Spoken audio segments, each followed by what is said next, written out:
back, Gothamites. If you're new here, hi.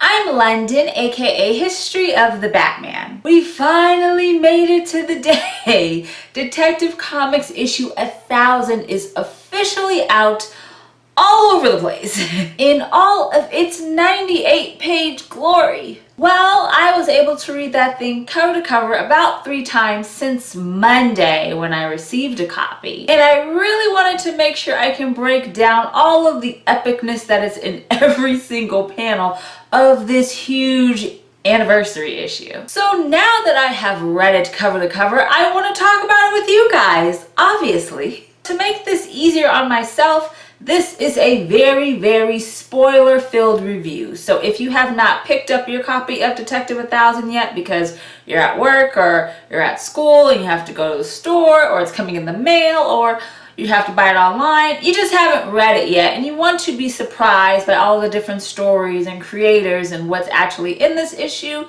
maybe wait and then read it and then come back and watch this video. It won't hurt my feelings. Of course, in this video we will celebrate the art and the writing and the themes and the homages and everything Batman that is celebrated in this milestone issue. But of course, before we put on our party hats and celebrate the Batman, why don't you subscribe to this channel and become a part of this wonderful Gothamite community. The first story in the book is called Batman's Longest Case, which is created by Scott Snyder, Greg Capullo, and Jonathan Glapion, who, of course, if you read their run, especially during the New 52 Batman era, their stories were awesome. So that team coming back together for another Batman story is always a treat. When Batman thinks that he has solved his longest case he's ever been on, he's traveled the world and done all kinds of stuff to try to solve this case, it turns out it was just a huge ruse by the Guild of Detection, which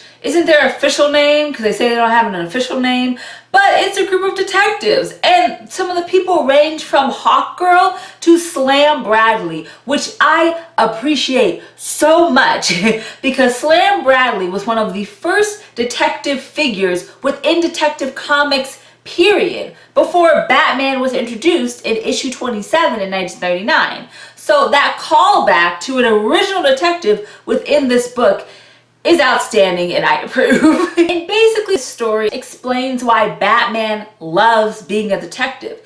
It isn't because he's trying to solve the case or the mystery, but it's for the thrill of the journey to try to solve this case. I mean, he's been trying to solve his longest case for like years. It's a good story to start with because the foundation of Batman has been him being a detective and him coming to the realization that not only does he like being a detective because he likes to solve crimes, but there are so many other unsolved cases and mysteries that he didn't even know existed that literally boggles his mind at the end of the story, which makes it even more exciting to know that Batman still has that fire to be, or try to be, the world's greatest detective. This next sentimental story is called Manufacture for Use, and it is written by Kevin Smith and drawn by Jim Lee, Scott Williams, and Alex Sinclair, along with Todd Klein.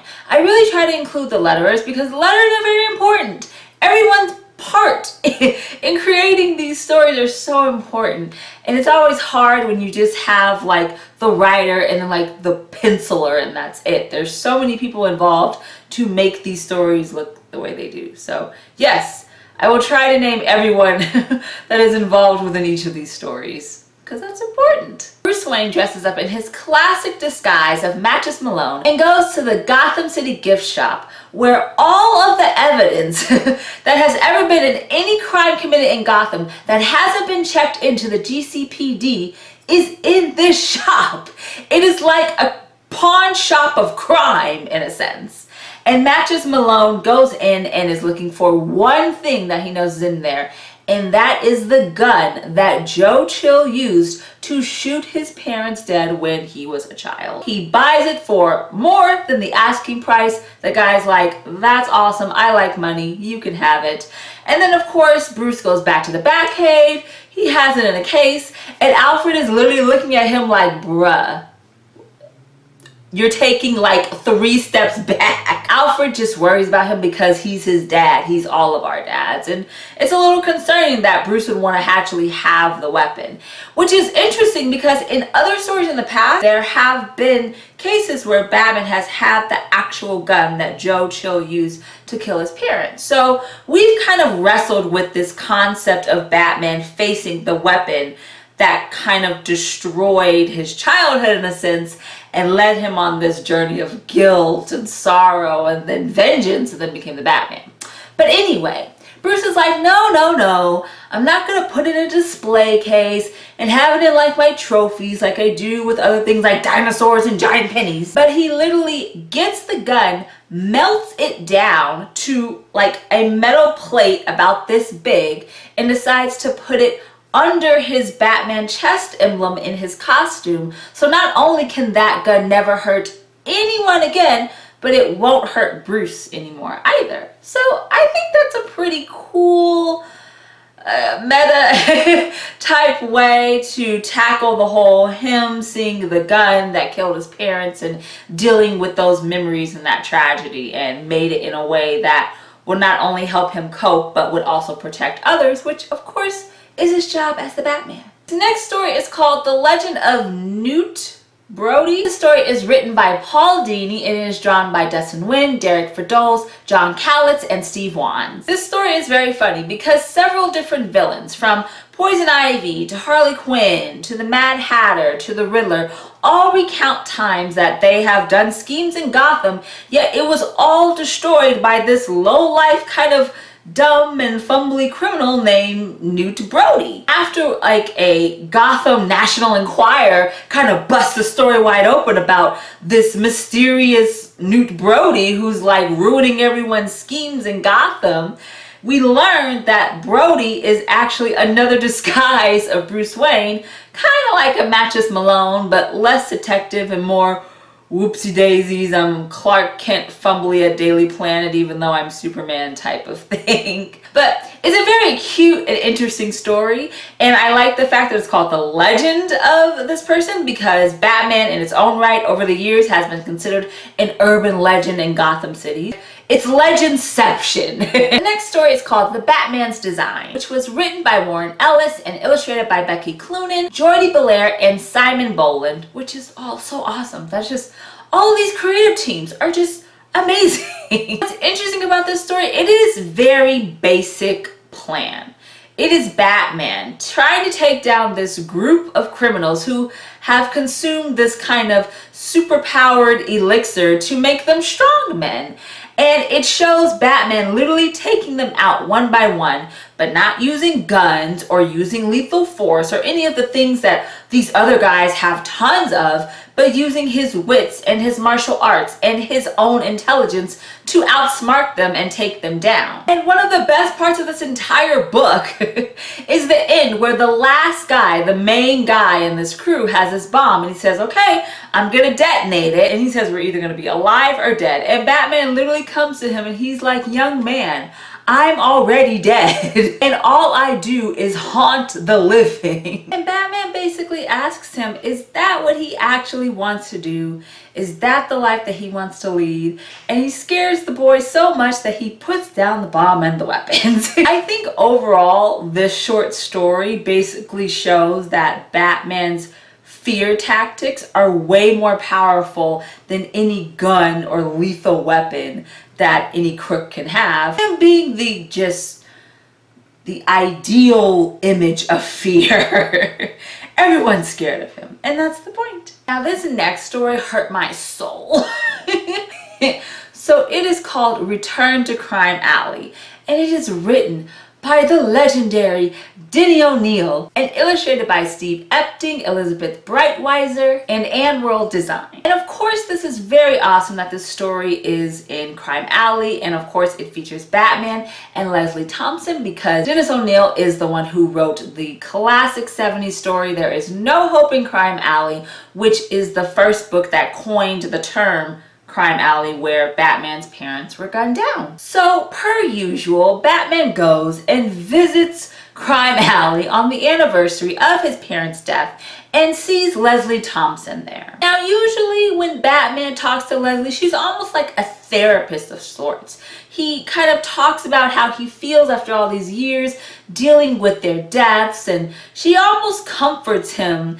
And even if you look at the original story, There's No Hope in Crime Alley, she's pretty much says that Bruce was the hope that came out of Crime Alley. But oh no, Leslie does not have time for this anymore. She is dragging this boy through this entire short thing.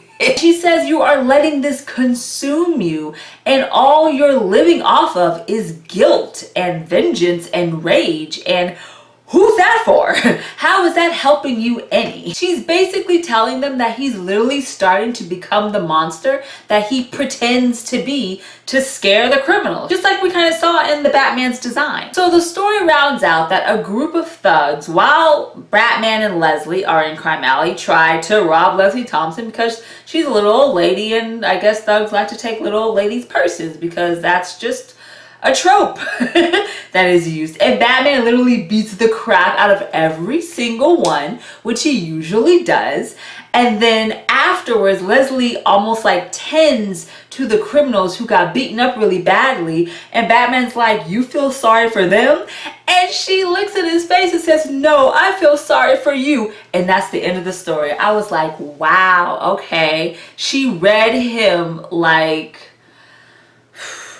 I get it. Leslie, the one person that kind of Batman has confided in, besides Alfred and Dick Grayson and other people like that, of course, into his feeling of guilt, and the reason why he has to be Batman is because of what happened in Crime Alley, and she usually makes him feel better. And this one, she was like, no, you just become this scary monster that just likes to beat up people just because you're letting this horrible thing consume you when you could be doing other things. You could be using your philanthropy for so many other things that don't have to deal with your fists or putting people in the hospital, which Alfred tells him like all the time. Leslie Thompson is just not here to play today, and I love that. So the next short story is called Heretic, and it is written by Christopher Priest, and it is drawn by Neil Adams, Willie Schubert, and Dave Stewart. Batman has to travel from Gotham all the way to far and wide to figure out who is framing these certain murders and blaming it on the Thomas and Martha Wayne Foundation, which of course for Bruce is like, this particular foundation doesn't exist anymore, and it is now technically Wayne Enterprises and the Wayne Foundation.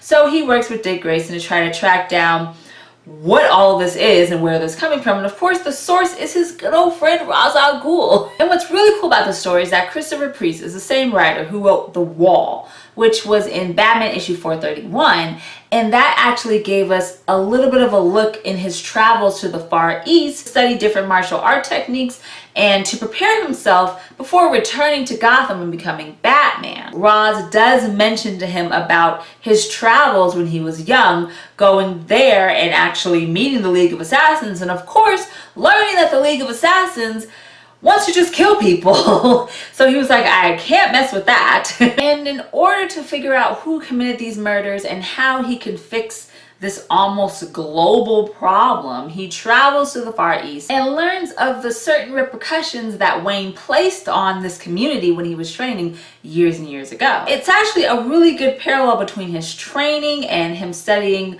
abroad to become the Batman that was written years ago to today. So that is one of the things I really like about Detective 1000 so far, is we've seen different homages and different callbacks to classic stories, whether they were in Detective Comics or Batman. This next story is funny to me. It's called I Know, and it is written by Brian Michael Bendis and illustrated by Alex Maleev and Josh Reed. In their both old ages, there's Penguin, Oswald Cobblepot, and Batman, Bruce Wayne, and they're sitting in their wheelchairs. And Penguin literally is telling Bruce, who's seemingly died, that he has known for years that he has been Batman. And it flashes back to Penguin hanging out with all the rogues, from Joker to Catwoman to Poison Ivy to Two-Face, and them trying to figure out how to take down Batman collectively once and for all. And as they're having a conversation, Penguin deduces that Bruce Wayne has to be Batman because there's no other person in Gotham that has the resources or the money in order to do all of this every single night, which you would think everyone would be able to figure out, but it's fine. Then Penguin thinks of this brilliant idea in order to successfully take out Bruce Wayne, but then he stops himself. And he pretty much says, without the distraction of this secret identity of, oh, who's Batman? Who could it be? And without that connection to an actual human, to humanity, to a human being, and not just seeing Batman as this urban legend that many people in Gotham claim him to be, then in the end, the villains would lose and Batman would be the triumphant one. It all rounds out to Penguin in his old age, talking to Bruce and saying, I could have taken you out years ago, and I am the reason why you are still around today. So you should be thanking me that not only that you're still alive, but that you were able to be Batman for so long. Very cocky. Of course, Bruce, still in his wheelchair, is able to electrocute him, and Oswald falls over and is taken away. Because Bruce is just like, even in my old age, I just don't have time. And he's pretty much told him, I knew that you knew. Like, why would you think that you had something one up against me? Like, people don't realize Batman is always a step ahead. Of course he knew that Penguin knew. So while this is a very funny story, I think the big thing to take away from this is that the rogues need Batman in order to be the rogues within Gotham City. They almost all have a dependency upon him in order to do their own schemes, because if they just do schemes and they don't have someone trying to stop them that's worthy of stopping him, then it's kind of no fun. And I always feel that that's with not just Penguin, but that's with Joker and the Riddler and all of the people who kind of challenge Batman, whether mentally or physically. Everyone dysfunctionally needs one another within this mythology. Ooh, of course, this is one of my favorite stories in the book because the art is by Kelly Jones. And of course, Kelly Jones is perhaps my favorite Batman artist of all time. The story is called The Last Crime in Gotham, and it is written by Jeff Johns and illustrated by Jones, Michelle Madden, and Rob Lay. As the story suggests, crime is at an all-time low in Gotham because Joker is actually very, very sick, near dying, and literally no one's committing crimes. And within this group, we have Robin, who is Damian Wayne, we have Bruce Wayne's Batman, we have Selena Kyle's Catwoman, and we have their child, who they call Echo. So they're going out to see what crime, what anything is happening, because the city's kind of dull. They're literally bored. After the rogues are taken out, Batman learns that Joker actually died. Batman tells his family that crime is officially gone and we can now spend time with our families, the time that we solely need. But what's really sad is that at the end, it makes me sad. Alfred goes to Batman, who's sitting in the Batcave at a table by himself, and gives him a piece of cake and tells him happy birthday, and then leaves. And then all you see is Batman sitting alone with the giant Joker card above him and the T-Rex on the side, and he's all by himself. You can of course read this in a couple of ways. The main one being that all crime in Gotham being gone, sure, you would think that would be great for Batman because that's his goal, right? To rid all of crime and to assure that nothing like the death of his parents happens to anyone again. But Batman is legit sad and lonely without being able to be Batman. Loneliness is a huge part of Batman's life, and him not being able to be the vigilante he is probably is going to be the loneliest interpretation of Bruce Wayne. So you kind of end this story asking yourself whether or not crime being gone in Gotham is either good or bad for Batman and his psyche. It's all messed up. Our next story in this milestone anniversary is called The Precedent. It is written by James Tynion IV, who I love his work. And it is illustrated by Alvaro Martinez Bueno, Raul Fernandez, Brad Anderson, and Sal Serpiano. This is actually a very sweet story because this is the moment when Bruce Wayne decides to adopt a young Dick Grayson after after his parents were murdered. He has a heart-to-heart talk with Alfred, and Bruce voices his concerns to Alfred about if he does adopt Dick, he becomes his sidekick. Will this act actually damage him and give him less of a life than he would have if he is adopted by another family or another parent? And although Alfred is a shady person and I love him so much, and he said this, which literally made me just laugh so much, because Alfred's like, we're not going to pretend like you're just the perfect example of a healthy human being here. But Alfred wants to reassure Bruce that Grayson will have a life filled with friendship and romance and happiness if he is with Bruce Wayne. And you get a really beautiful page that's almost flashes of him being with the Teen Titans or having a romance with Starfire, and then later you see him becoming Nightwing, and you just see him flourishing within his life. If you want to dig deeper into this story, it always presents the question of, is this lifestyle good for a child? Is it good to just throw him into the dark world of Gotham and just fingers crossed that nothing bad happens? Because of course, nothing ever horrible ever just goes wrong. So it's fine. But as you can ask that question, you also see that Bruce and Dick Grayson have had a bond for such a long time as the original dynamic duo. And the very last page is a beautiful homage to Detective Comics issue 38, where Robin does become the Boy Wonder and debuts for the first time in April of 1940. And they both do like a swear oath that they will together protect Gotham City. So I love all of the homages. I do. I love all of the callbacks to important Detective Comics issues, to important Batman stories.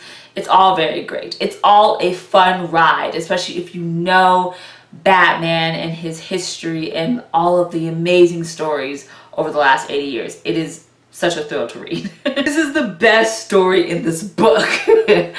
I'm already calling it. You could disagree with me. It is totally fine. I personally was like, this is amazing. Why hasn't this existed before? It's so good. It's Batman's Greatest Case, which is written by Tom King and is drawn by Tony S. Daniel, Joel Jones, Clayton Cowles, and Timon Murray. So basically all of the Batman family, every member is gathered on this rooftop and they're waiting for Bruce to come, but no one knows why they're gathered. Like Jason Todd, he thinks that he's going to be kicked out of the Batman family. Then they have this random discussion of, can you even get kicked out of the Batman family? And everyone's trying to think of something they did wrong would be the reason why Bruce would be mad at them to get kicked out. And then you have just side stories. The best one is Babs. I don't know what was wrong with her today. She was just not having a good day. She was talking with Kate, aka Batwoman, and and she literally compared Kate like being in war and going to war. Babs is like, no, I've dated Dick Grayson. That's like going to war. She literally compared her relationship with Grayson to going into battle. And if that is not the most like realistic and just, we're here, girl. Every woman, I don't care who you are, I don't care. Every woman has had a Dick Grayson in their life where it has literally been rough. And you feel like you're in war trying to get this relationship to work. I've been there. Everyone's been there. Don't lie to yourself, women. It's okay. It's fine. Like, it's fine. She's like, ooh-wee. Dick Grayson's just not, he just ate it today. They're talking about how like, well, of course he knows what's going on because Bruce Wayne is Batman. And then Dick randomly says, well, I was Batman. And then Babs once again just says a huge sigh. And she's like, do you see what I have to deal with? I mean, literally, I don't know what happened before we all gathered here on this day. Like, why is Babs so pressed over Grayson? You find out that they're all gathered because they are all taking a family photo. It's like the sweetest thing. Apparently, the greatest case, especially for Bruce, is how to keep or have a family if You felt like you lost it so long ago. That's the mystery. That's what he's trying to solve. And he solves it by having his own Batman family and at his parents' gravesite, because the next day is the anniversary of Batman's parents' death. It seems like every day is the anniversary of Batman's parents' death, but it's fine. But he leaves the photograph on their graves and can show that he has a family even though he has lost them in the past. So it's a very sweet sentiment. It's a very funny exchange. Babs is my favorite. Like, she's literally my favorite one in the whole book. Like, her dragging Dick Grayson's like relationship is just like the best thing ever. And it's like, girl, I get it. And you have a few pinups right before the last story, which are actually very, very beautiful. I will put some of them right here. Then we have our final story that actually leads into Detective Comics issue 1001.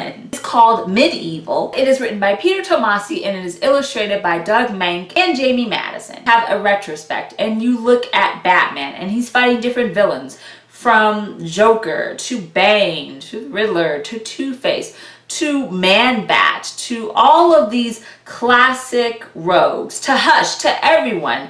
And the narrator is talking about who Batman is. Is he an urban legend? Is he immortal? Is he human? How can he do all of these feats? How can he literally be who he is within this city?